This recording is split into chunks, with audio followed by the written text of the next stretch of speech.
Totoo ba? Totoo ba? Totoo ba? Totoo ba?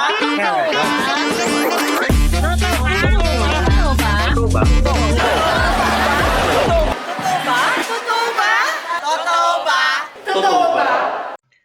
Ang pagsasaka ng kalamansi ay isa sa mga pangunahing produktong agrikultural ng Esperanza Sultan Kudarat na nagbibigay ng malaking ambag sa pag-unlad ng ekonomiya ng ating bayan. Sa totoo lang, dito sa probinsya ng Sultan Kudarat, ang Esperanza sa One Town, One Product, ang kalamansi ay isa sa mga pangunahing produkto ng bayan ng Esperanza. Napakalawak ng kalamansi farm dito sa ating bayan maliban sa durian farm, sa mangosteen farm, and coffee farm.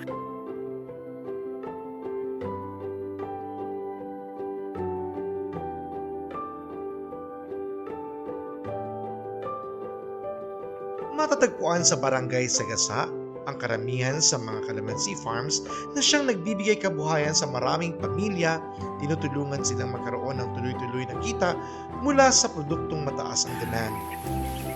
Alam niyo ba na ang kalamansi ay mayroong scientific name na Citrus microcarpa or known to us as kalamundin?